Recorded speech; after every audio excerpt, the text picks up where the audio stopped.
Good. Right.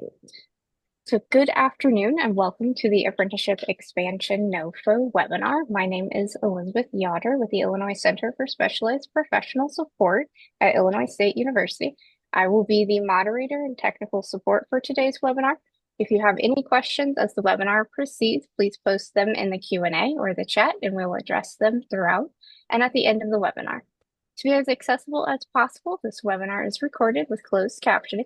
The presentation recording and any materials presented during today's meeting will be available at on apprenticeshipillinois.com, and I will put the link in the chat momentarily for you. So if Jen or Chase want to kick us off and do some introductions, feel free to. Yeah, I'll go ahead and start. My name is Chase Martin. I'll be the grant manager for this grant, and just want to welcome you to round three of the Apprenticeship Expansion Program year 2025. Like I said, this is the third year, and if we want to go to the next slide, here's a little bit of the information about the grant. So it's going to be 1.6 million again, and it'll run July 1st through June 30th of 2026. The grant range is going to be from 75,000 to 175,000 based on the quality, the activities, and the potential impact from everyone. So I think I'm going to turn it over to Jen now, and she's going to kind of jump into another part of it. Thank you, Chase, and hello, everyone. Good afternoon. As you know, the Illinois Workforce Innovation Board has a work-based learning and apprenticeship committee. For those who don't know, it used to be apprenticeship committee. Now it's a work-based learning and apprenticeship committee. This is an employer-led coalition of multiple stakeholders. As most of you know, we're not an SAA state, meaning we don't have a state apprenticeship agency. So the IWIB's apprenticeship committee, or work-based learning and apprenticeship committee, advises the state on how to use funding, how to align efforts, how to progress and expand apprenticeship.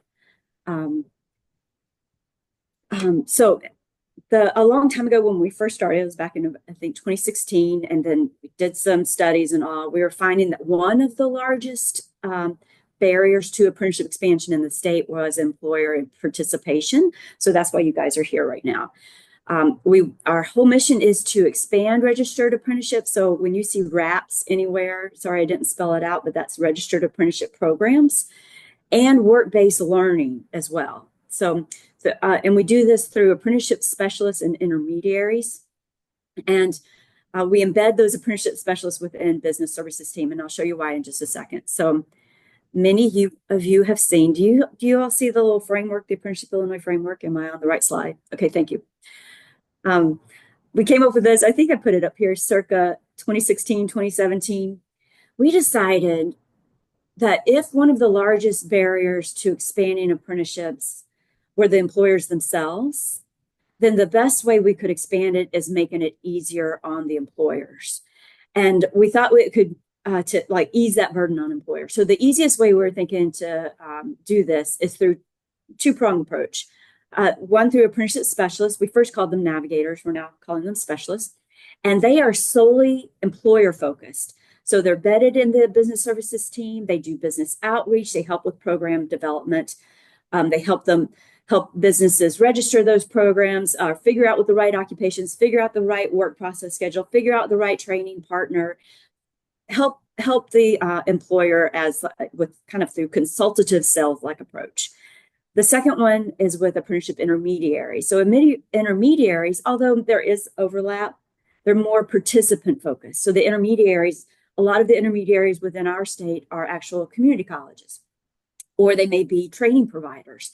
But they're the ones that are participant focused. They kind of are the liaison between the apprentice and the employer. They help design the right program for the employer, but they also ensure that apprentice is completing the program successfully. So we have two different approaches here. And that's how we decided a while back how we would fund different expansion efforts throughout the state. So this particular funding is for the apprenticeship specialists. I should have circled it right here for you.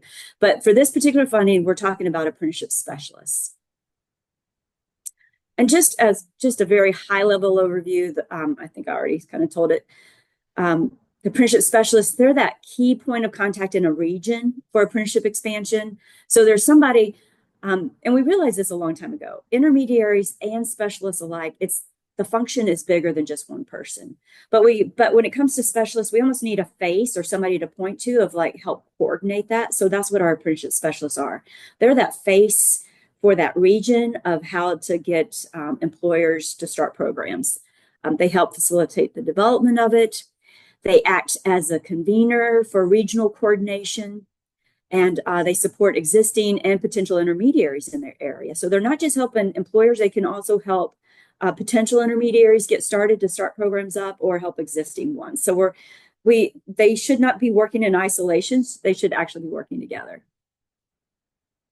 And just very high level, the intermediaries, they coordinate with the specialists, they help design the programs and the registered apprenticeship programs. They help recruit those apprentices and support them through completion. Sometimes we're very good about getting apprentices in, but not necessarily getting them to complete. And so they're really good, especially high impact ones.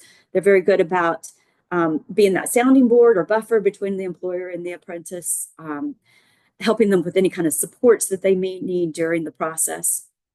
They actually implement and manage the apprenticeship partnerships or programs. And like I said, they provide supports. I get ahead of myself here.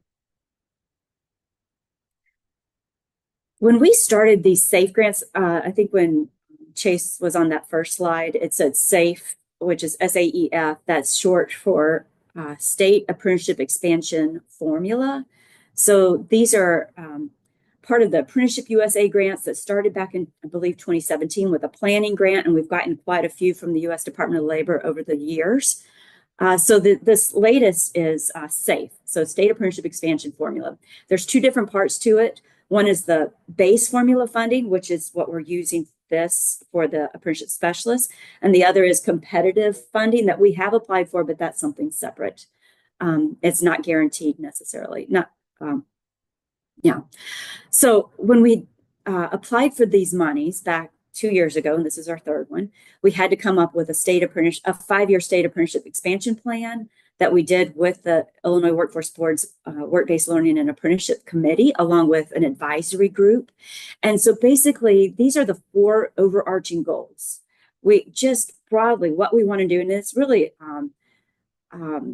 it reflects what the Work-Based Learning and Apprenticeship Committee wants to do anyway. Yeah, and so it's just an extension. So putting this 5-year plan together was not that difficult because we already had kind of a shared vision. But we want to, as a state, coordinate and expand services to workers and career seekers, coordinate and expand services to employers, coordinate and expand services to education, training, workforce, and economic development partners, and do planning and system development. So these are our 4 overarching goals, and there's different places that we fit in each of these. I'm going to turn it over to Nate now. Thanks, Jen. Yes, we're going to talk a little bit about the Integrated Business Service Team Framework, which pairs very well with those goals you just saw in terms of how we increase support and services to all of our partners. And so this is a framework for regional collaboration and ecosystem buildings. And so what is your Integrated Business Service Team? Simply put, it's all of your workforce stakeholders in your area. It's regional cross-partner teams designed to coordinate outreach to employers and streamline access to the full range of workforce services available across all of those programs and partners. So we're breaking down those silos. We're doing mutual referrals. We're connecting employers and career seekers to the resources they need that we know are available through our partnerships. So our integrated business service teams serve as a unified front for engaging businesses. They promote initiatives that we have going on. They provide access to high impact services, such as our apprenticeship specialists, including apprenticeships and other work-based learning models, because we understand apprenticeship is kind of the gold standard of work-based learning, but it's one of many strategies that we can utilize. And so here are the 5 core components of effective integrated business service teams. The first being organizational structure. This means that we have clear communication channels and a structure that allows all of our partners to develop and implement a shared vision, a shared business engagement strategy. Effective integrated business service teams manage their business intelligence. They share employer data and insights to avoid duplication, identify gaps in services, and deliver services that are informed by real business needs. That means if we meet with an employer and maybe our career fair is not right for them, but apprenticeship is, we help make that connection using the knowledge we have to save our partner time and save from the duplication happening. We offer solutions-based service offerings. We focus on solving business problems, whether through training, hiring, upskilling, or apprenticeship, understanding that these are all tools in our collective team's toolbox that we can utilize to help that business grow and thrive. We have an emphasis on work-based learning and other business-focused services. We prioritize services that benefit businesses, including apprenticeship, incumbent worker training, and customized solutions. And we focus on accountability and performance measurement, establishing shared goals and metrics to highlight our progress, outcomes, and impact, and reinforcing accountability and support across all of our partners.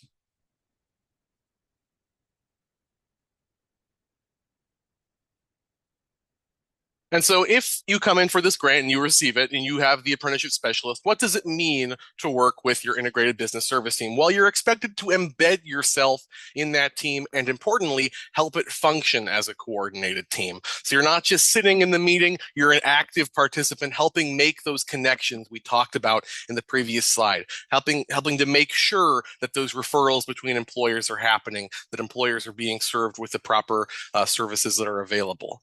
We use the integrated business service team framework as our guide for building or strengthening your region's team. You already likely have a business services team that meets. This is a way to bolster those efforts, to strengthen it, to make it more effective. And it's good to understand your region's organizational structure. It might be everybody's table might look different. Who's at the table, what the meetings look like, that's all right. We can identify the formal and informal networks that drive workforce engagement and leverage those networks towards success. So who is in your integrated business service team? As I said, it's all of your key workforce stakeholders. This includes all the core WIOA title partners, local economic development agencies, chambers of commerce, industry associations, your local community colleges and high school CTE programs, organized labor, other LWIAs, of course, employer collaboratives and sector partnerships you might have through TPM or other ongoing initiatives, and of course, community-based and nonprofit organizations, many of whom serve as intermediaries. And so we can leverage the existing relationships that we have by working within this team. Your community colleges, your chambers of commerce, your industry associations, they all have employers who are communicating their needs to them, the difficulties they're facing to them. You can use that shared knowledge to help connect those employers to services like apprenticeship that will benefit them.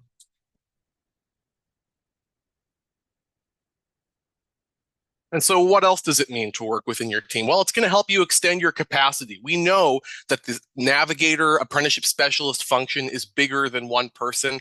Even in areas that are, maybe more rural, it's still difficult for one person to meet with all of the businesses, all of the training providers. And so we don't have to put that all on one person, because when we have this integrated business service team, our partners serve as extensions of our outreach, and they can help amplify our message so that even if we can't physically be present at all the career fairs and all the employer, events, we have somebody going to bat for apprenticeship, for the services we provide at those events. We promote a no wrong door approach. That means that we develop systems within our IBST to connect employers to the right services, regardless of the partner they speak to first. We're not calling dibs. We're not saying hands off. This is my employer and I'm going to provide them business services. We are working together to find the right tool for the job, even if that means we pass the baton to somebody else. And as an apprenticeship specialist, we're going to lead coordination efforts, being responsible for fostering and unifying the IBST to make apprenticeship expansion seamless across all regional partners. Some of you might be thinking, hey, we have a business service team and it works great. It could always work better. And apprenticeship integration is part of that.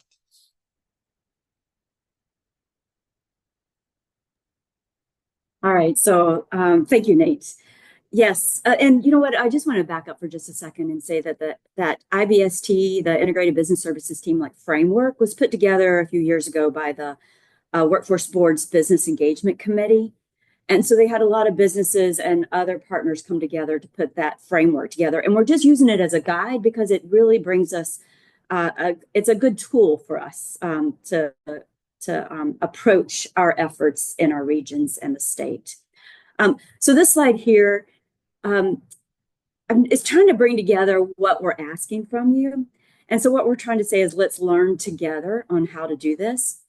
So even though we come from different regions and organizations across the whole state, the IWIB does envision, the Workforce Board does envision that apprenticeship specialists are not just a part of the ecosystem, but that you all are actually an active part of the ecosystem. You're helping progress it, evolve it, support it so that it's to help, actually build this statewide ecosystem to where we want it to be. So I brought in this disciplines of a learning organization. We're all learning together. You may recognize this from Peter Singe's book, The Fifth Discipline. And actually, now that I'm looking at this, I put systems thinking at the top, which is actually the fifth discipline. It probably should have been at the bottom because it kind of encompasses everything, but that's okay. But what we're trying to do with the slide, it means that we need to operate as a unified learning network.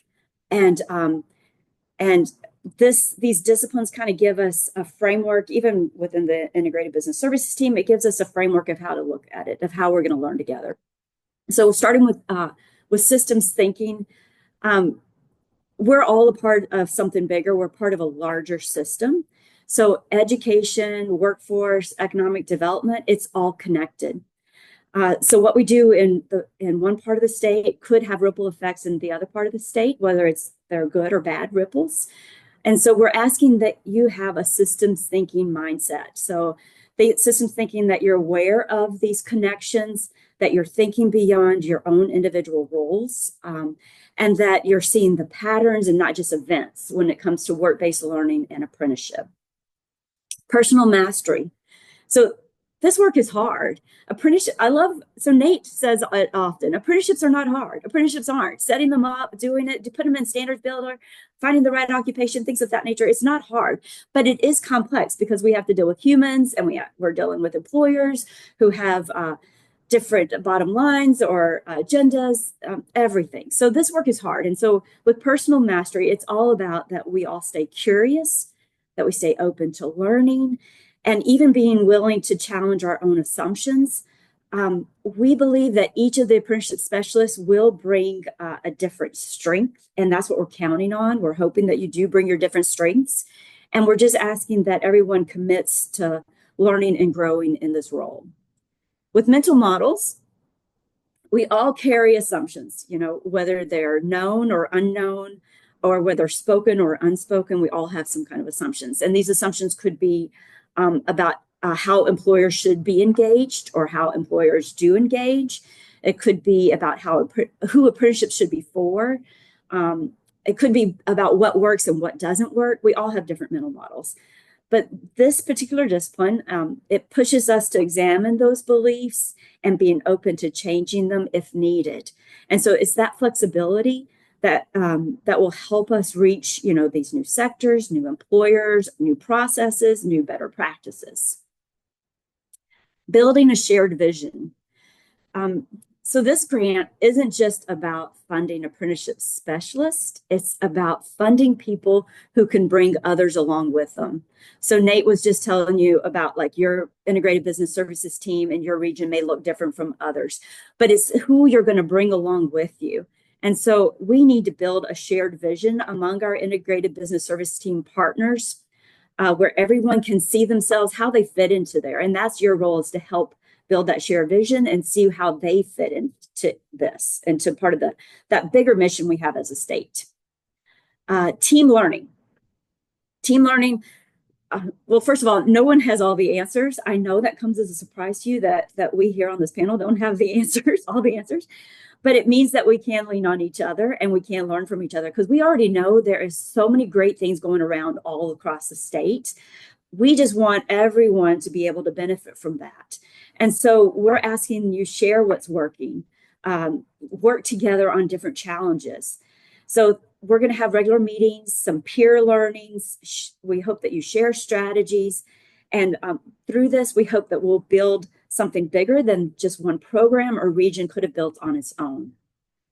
And then, this slide, it may seem abstract, but the idea is very simple, that this isn't just a grant. This is a team effort that's supported not just by the state, but the state's workforce board.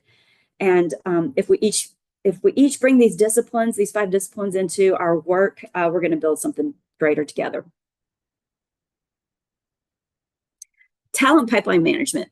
I think most of you have heard of this. If not, most of you have actually been through some of this training. But as you know, the state's unified work plan speaks to sector strategies. If you want to learn more about it, please pick up the WIOA Unified State Plan. Also, we have a lot of information on talent pipeline management as well.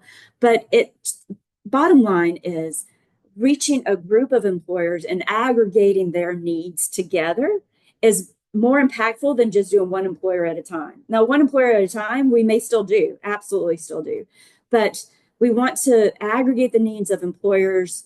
If they have similar pain points, an apprenticeship or some kind of work-based learning could be a solution for them. Talent pipeline management is a tool that can be used to bring them together. It is a sector strategy. Talent pipeline management, it uses like a supply chain management concept. And DCO has been providing training on this. I believe that some people are just now finishing up their training and will be graduating next week, right before the Workforce Summit. And there will be more training in the future as well. And let me tell you, I'm not an expert on talent pipeline management, but I see there are several people here that have been through this. But there are 6 strategies. This is kind of the framework that they go through. You're going to go through different phases when you're working with employers or these employer collaboratives. And this is the framework they use. So, you organize those employers, you project critical job demand, which ones do they have in common that they're going to need. You align and communicate those strategies, look at the talent supply, build talent chains, and then engage in continuous improvement. But you all know that Kim Kuchenbrod is the expert on this, and as well as some of you guys on here. But this is one strategy that we do encourage apprenticeship specialists to use to aggregate needs of employers, to bring employer collaboratives together, to work on sector strategies. All right, so we gave you some background. Now we're going to go into what we're saying are the required program elements. So we have listed this is in the notice, and all of this is in the notice.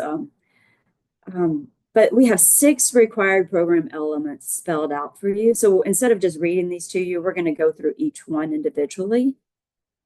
I think, Nate, you're going to kick us off, are you?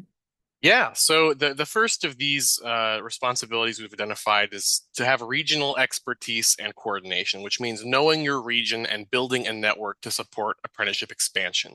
This means understanding all of the currently existing apprenticeship, work-based learning, and apprenticeship programs in your region so that you can identify places where an employer could fit in with an existing program for an expansion, or where a current provider maybe is missing out on an opportunity to offer an additional occupation. You want to know and maintain relationships with all of your core WIOA partners, employers, educators, industry groups, and economic developers. Again, we're not flying solo. We're taking everybody along with us and collaborating openly and happily. We are unifying and taking initiative from our integrated business service team. We're coordinating cross referrals, shared outreach, aligned services, everything we talked about in that sort of broader view of integrated business service teams. And we're going to partner closely with our US DOL apprenticeship and training representative for our region. They're going to be your go-to person for getting programs registered with DOL, but you're going to do all the work to get it there. So we're not just handing off programs to the ATR and saying bye-bye to the employer. We're doing the hard work of developing the program fully and bringing a finished program to our ATR so they can go, wow, that was easy, and stamp it. But basically, we're going to be the go-to for bringing people and ideas together. Organizational commitment and role integration. So we are asking that you have buy-in from your leadership. This is really important. We've seen that to be really successful, that apprenticeship specialists have buy-in from the leadership and understand that this is an important part. And then role integration. So again, we've said it several times already that apprenticeship specialists functions are larger than one person. So this is why we want them embedded within business services teams, and that when business services teams are out and about working and engaging with employers, that work-based learning and apprenticeships are just part of the menu of services that are offered. It's not an afterthought. It's actually part of what's offered. We're not pushing apprenticeships or work-based learning on employers that don't work, but we do ask that you bring it up as an option and help them envision of how it can work for them. Additionally, by understanding and working with your local workforce areas, if you're not a local workforce area, then you understand how the WIOA dollars can be used to supplement it, so that when you're offering these incumbent worker training, apprenticeships can be used for incumbent workers, or on the training dollars. Well, apprenticeships can be automatically kind of bundled in, use those on the job training dollars with apprenticeships. So we ask that you have this like seamless integration of apprenticeship and work-based learning with other things that you're already doing. And of course, we ask that you align it with your regional economic goals, figure out how it does fit in with your regional economic goals. And so I talked about a little bit about this earlier, but we really are taking employers through the whole process of program development. From the moment they decide, okay, this is a solution that works from me, to the day they get it, the certification in the mail from DOL, we are holding their hand in end-to-end concierge service. So we're going to lead them from exploration through successful registration. Our specialists are going to know how to use the US DOL Standards Builder platform, but they're also not just going to drop off the face of the earth with an employer once the program gets registered. They're going to keep in contact because a program might be looking to expand, or an employer might be facing difficulties, and that's where you can connect them to those intermediaries and other services to help support their program. So we're not just, dropping them off at school and then not coming back to pick them up. We're going to make sure that everything's going well, right? So we're not handing off, we're co-owning, we're taking ownership of the programs we help create and taking pride in them, because these can be life-changing opportunities, which we always remember to focus when we think about apprenticeship.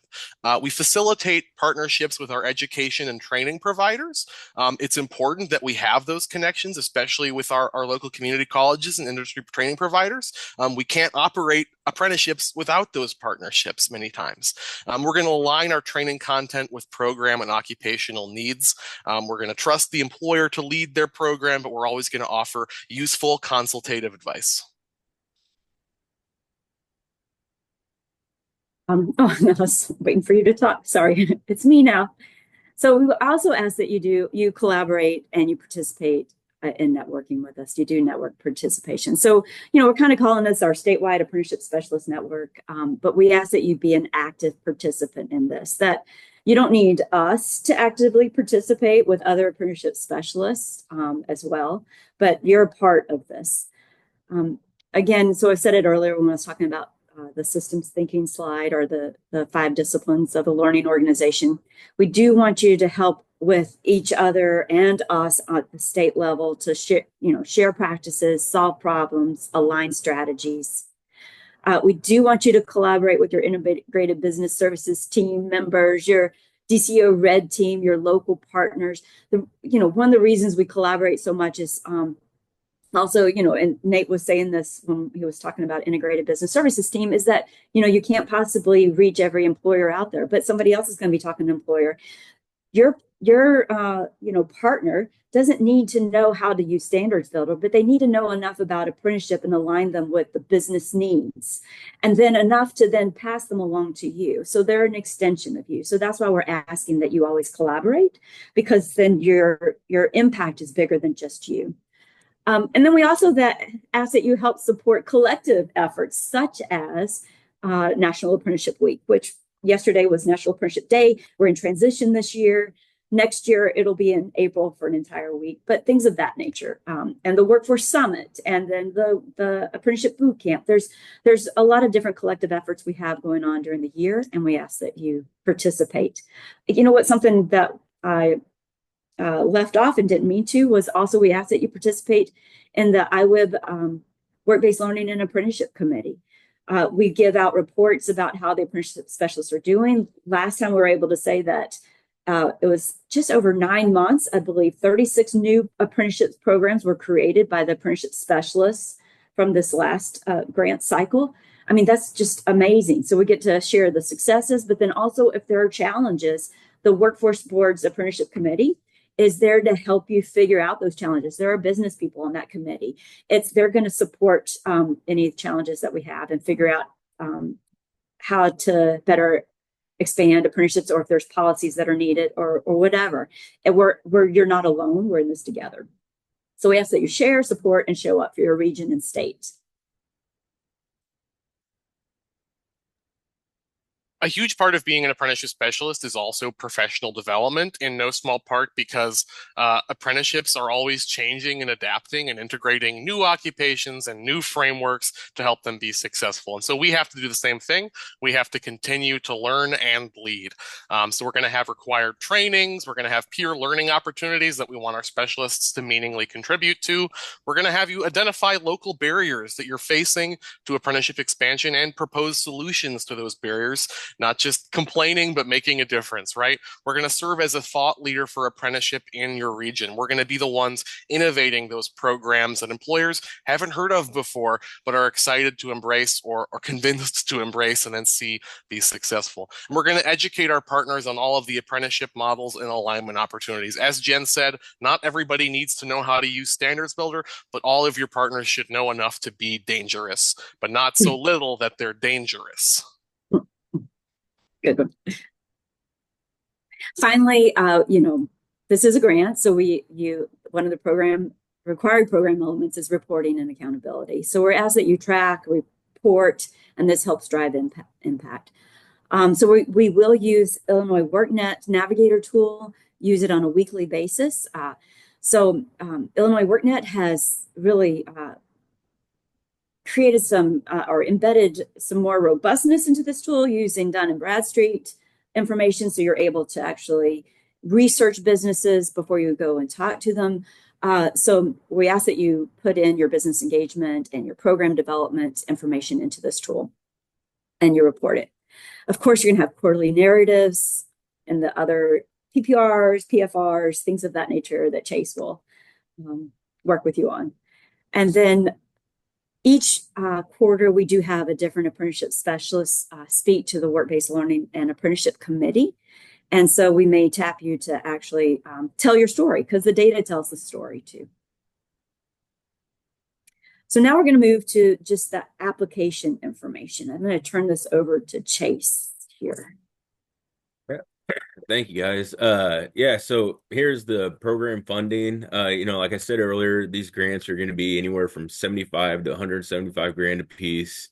The eligible people will be the LWIAs or the core WIOA partners. And with that, we actually would need the designation letter. You must work with your regional partners. The consideration is given to quality and impact versus the actual number of specialists. You must utilize funds to support apprenticeship expansion activities, and requests must be reasonable, necessary, and directly related to the notice. So for the application checklist, these are all the things that we'll need for the application. You're going to need your grant application, mandatory disclosures, conflict of interest forms, formatted technical proposal, the project work plan, and I'll go into more on the project work plan here in a little bit, and the uniform budget template. And then, like I said, the IWIBs will need a designation letter.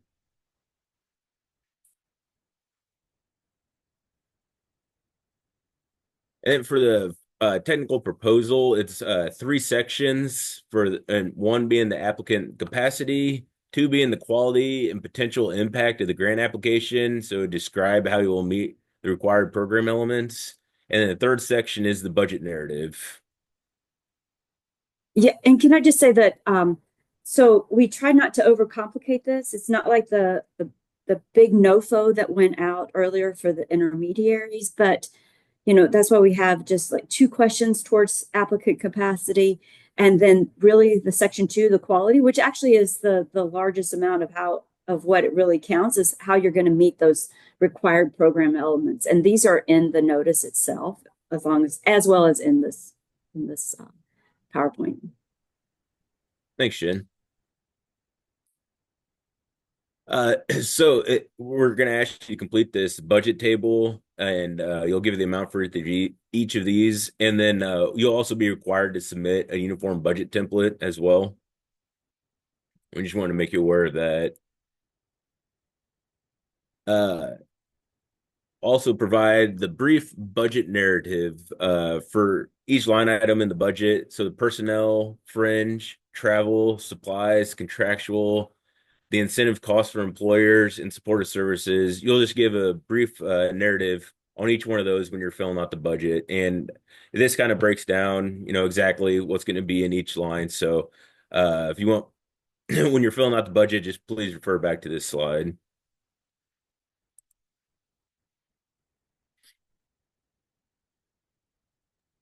And for the employer incentives, grantees may use up to 40% of the award to provide a one-time incentive fund to new employers, joint labor management organizations, or industry associations to directly fund new or expand existing registered apprenticeship programs.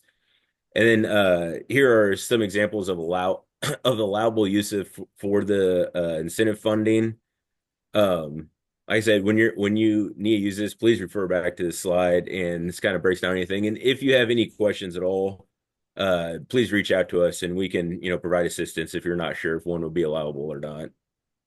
And I just want to say, for those who were part of this last year USDOL said we could have up to 20% go to these employer incentives using these funds, but this year they said we can use up to 40%. So a lot of apprenticeship specialists grantees have used it just for have used their funds for just personnel costs, but some of them have used it for employer incentives because it is a way to incentivize employers to start registered apprenticeship programs. So, thanks, Jen. Now we're going to get back into the project work plan, which I talked about. It's going to be an Excel workbook with 4 attachments as individual tabs you'll be able to click on. One's going to be the project summary, program activities and outcomes is going to be another. The third one will be staffing and partnerships, and the fourth one will be the implementation plan. Just please don't save this as a PDF when you send it. Please keep it in the Excel format. Otherwise, the PDF will mess up everything. So just want to make you aware of that too. And we'll go into each one of these here. For the program activities and outcomes, this is going to be the number of new businesses, existing sponsors, businesses that receive monetary incentives, the outreach events you go to and hold, the number of new registered apprenticeship programs developed, existing registered apprenticeships that are expanded, number of new pre-apprenticeship programs that were developed and expanded, and then number of new employers engaged, and then the number of new registered apprenticeship programs in active development per quarter. For this attachment 3 is going to be your staffing plan. So you'll have to fill out all of this and who's going to be doing what within your organization. Yeah, and so actually, it's 2 separate sections. One is the staffing plan from your organization, and then who you believe that you either already work with or you will be working with as part of your integrated business services team, who are not funded through this grant, but that you're working with through your integrated business services team. So we ask that you list those people here. And then the 4th attachment is going to be your implementation plan, and this will be the activity, the timeline in which you'll be, the staff that's responsible for it, and then what you're going to accomplish or your deliverable that's going to come from it. So the application review, we're going to review applications on a first come, first served basis until all available funds have been committed. They're going to be based on the applicant capacity and previous performance, which is going to be 40% of it. The quality and commitment to required program elements, which is another 40%. The budget and reasonableness of your costs is 10%. And then the geographic distribution of the award is another 10%. And then for the reporting requirements, the grantees are going to be required to report program activity and outcomes with the quarterly reports for its grant.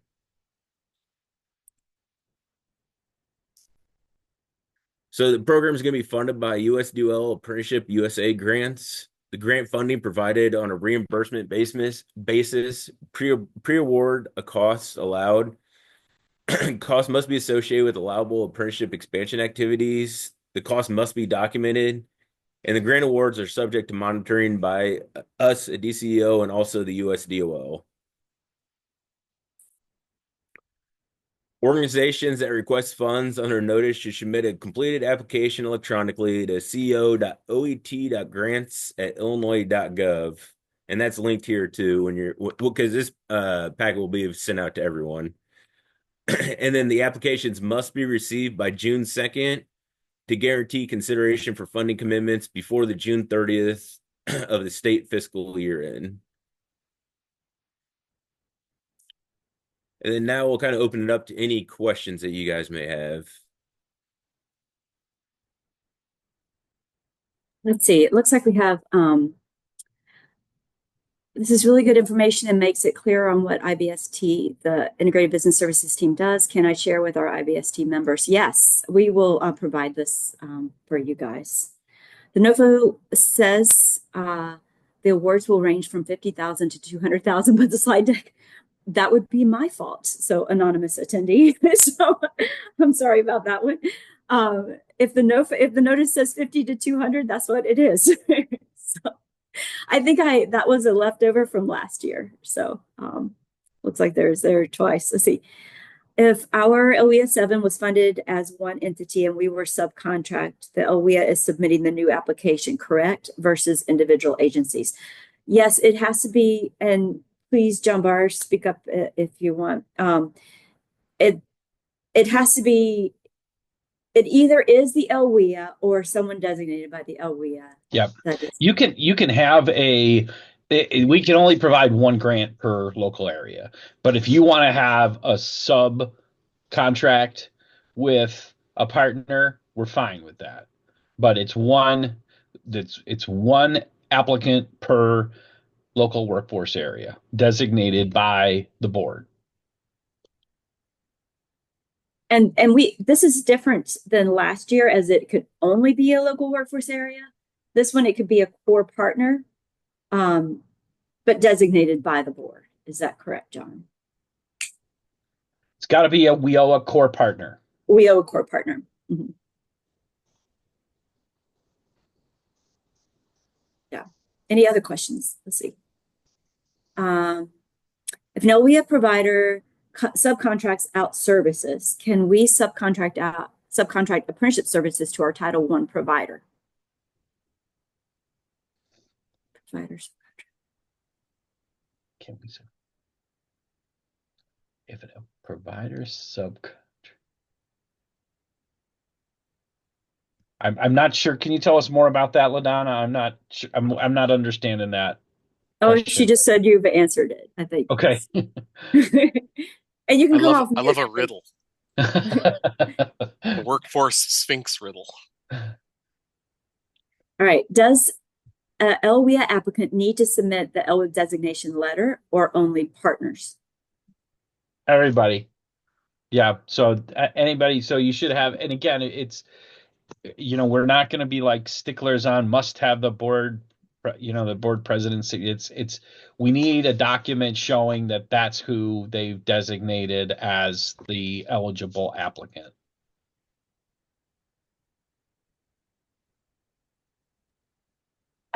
Tanya has had their hand raised for questions, so I'm going to let them come off mute and ask their question if they would like to. Tanya, if you're able to unmute, or if you want to put your question in the chat, go right ahead. I'm sorry. That was an error. My bad. Oh, okay.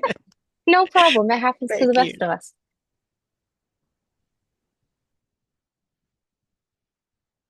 right, any other questions? Oh, looks like Yep. one came. Yes, yes, 15%. De minimis indirect rate is 15%. Yes. Any others? Does the template show 10%? Did we use the wrong template? If so, we'll clean it up when you send it in. So just use what you have. We'll clean it up when we establish it if there's an error. Let's see another one. Oh, nope, that's it. Any other questions?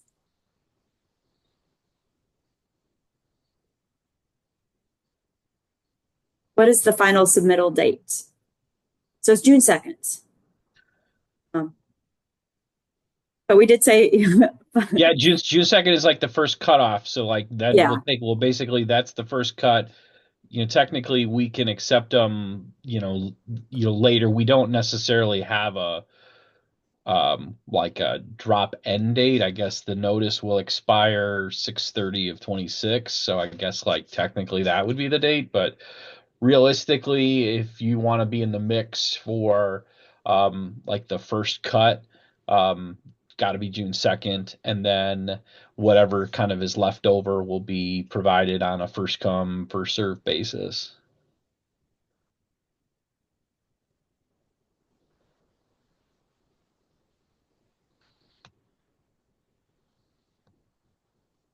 We appreciate everyone's time. If there are no more questions, we won't keep you. But thank you, guys. Yeah, we've had some great success with this model, and we're learning more each time, and everybody's bringing more each time. And so we just appreciate we're tightening it up and getting the system working better. So thank you all. Thank you. Thank And you. we'll send out, oh, there's a question here. Let's see. Oh. Yes, the slide deck will be available on apprenticeshipillinois.com, but I'll also see if ICSPS can just email it to all the registrants as well. We That'll can make do it that, yes. easier for you. Thank you, Elizabeth. Yeah, I'll send it to you, Elizabeth. Yeah. Yes, you did Thanks so already. much. I have that. I made a slight change, so I'm going to send it again. Oh, okay. Fantastic. Thank you. Thank you all. You're welcome. Thank you, everyone. Have a great rest of your day.